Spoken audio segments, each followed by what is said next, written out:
আসসালামু আলাইকুম সবাইকে। সবার উপর আল্লাহর অশেষ রহমত ও শান্তি বর্ষিত হোক। আশা করি তোমরা সবাই ভালো আছো। বরাবরের মতো আজকের ক্লাসেও আমরা এসএসসি পদার্থবিজ্ঞান গতি অধ্যায়ের সবচেয়ে গুরুত্বপূর্ণ কিছু এমসিকিউ সমাধান করব। দেখো, স্থির অবস্থান হতে সুষম ত্বরণে চলমান বস্তুর কোনটা হবে? অর্থাৎ স্থির অবস্থান হতে সুষম ত্বরণে চলমান বস্তুর ক্ষেত্রে নিচের কোনগুলো সঠিক? দেখো, একটা বস্তু স্থির আছে, অর্থাৎ তার আদিবেগ শূন্য, কিন্তু সেই বস্তুটি সুষম ত্বরণে চলছে। তার মানে বেগ সময়ের সমানুপাতিক হবে, ঠিক আছে? এবং অতিক্রান্ত দূরত্ব সময়ের বর্গের সমানুপাতিক হবে। কেন হবে চলো দেখে আসি। দেখো, আমরা জানি V is equal to U plus A T, এটা কিন্তু গতির একটা সমীকরণ। স্থির অবস্থান বলে আদিবেগ শূন্য, তাই কি ইউ শূন্য হয়ে গেলে শুধু এটি পড়ে থাকে, তাই না? এবং ত্বরণ যদি ধ্রুবক হয়ে যায়, ঠিক আছে, ত্বরণ যদি ধ্রুবক হয়ে যায় তাহলে কিন্তু ভি সমানুপাতিক টি থাকে, তাই না? মানে শুধু ভি সমান টি থাকে।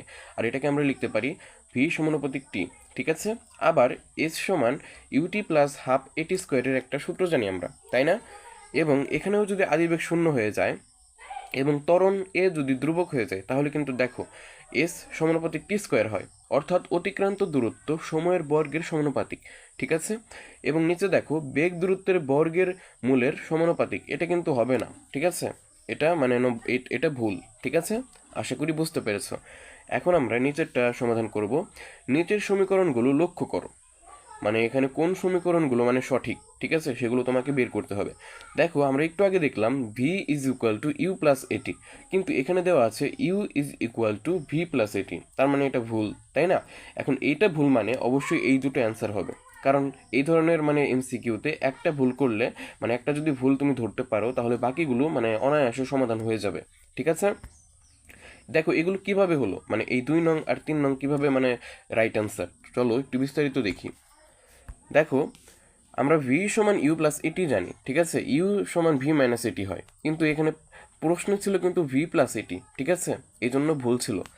এখন 2 নম্বরে এটা, এই যে দেখো U T plus half A T square সূত্রটিকে ক্যালকুলেশন করলে আমরা কিন্তু এ সমান two into S minus U T divided by T square পাওয়া যায়, ঠিক আছে? দেখো তুমি একটু এটাকে এই পাশে ওই পাশ করে দেখো, ঠিক আছে, মানে এই সূত্রটাকে, এই যে এই সূত্রটা থেকে তুমি ত্বরণের মান বের করো, মানে এই পাশে ওই পাশ করে দেখবে এই সমীকরণটা পাবে, তার মানে এটা সঠিক।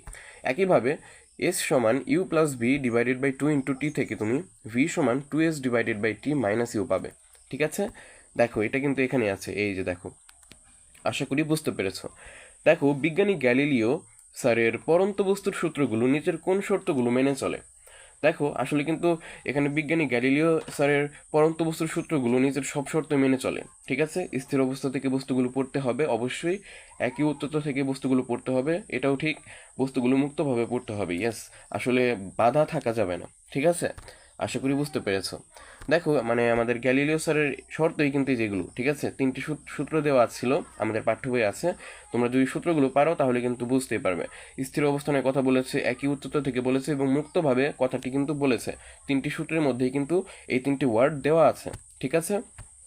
আশা করি বুঝতে পেরেছো। দেখো, বেগের পরিবর্তন হয় এই কথাটার মানেটা কি? মানের পরিবর্তন হলে, দিকের পরিবর্তন হলে, মান ও দিক উভয়ের পরিবর্তন হলে, সবগুলি কিন্তু সঠিক অ্যান্সার, ঠিক আছে? দেখো কেন হলো আমরা একটু যাচাই করি। দেখো, বেগ কিন্তু একটা ভেক্টর রাশি, বেগের অবশ্যই দিক আছে, মানও আছে, তাই এর মান বদলালে, দিক বদলালে অথবা মান ও দিক উভয় বদলালে বেগের পরিবর্তন হয়ে যাবে, ঠিক আছে? আশা করি বুঝতে পেরেছো। দেখো, ত্বরণ হলো কি, নিচের কোনগুলো সঠিক?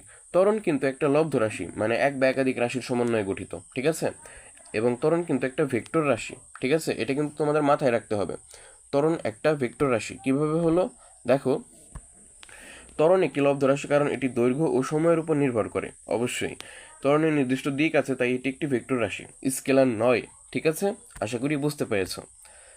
দেখো, একই একক সংবলিত রাশিগুলো কোনগুলো, মানে একই একক সংবলিত রাশি হলো নিচের কোনগুলো, ঠিক আছে, মানে এটা তোমাকে বের করতে হবে।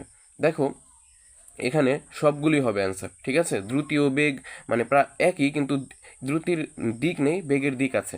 ত্বরণ ও মন্দন কিন্তু একই, ঠিক আছে? ত্বরণ হলো ধনাত্মক মান, মন্দন হলো ঋণাত্মক মান। স্মরণ ও দূরত্ব কিন্তু একই, স্মরণের দিক আছে, দূরত্বের কোনো দিক নেই, ঠিক আছে, স্কেলার। আশা করি এটা তোমরা নিজেরাই পারবে। দেখো এই যে এখানে একক সহ লিখে দিয়েছি। দ্রুতীয় বেগের একক এমএস ইনভার্স 1, ত্বরণ মন্দনের একক এমএস ইনভার্স 2, সরণ দূরত্বের একক মিটার। ঠিক আছে, আশা করি বুঝতে পেরেছ।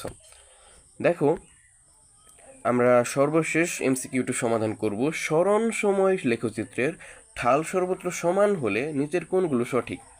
দেখো একটু ভাবনা চিন্তা করো।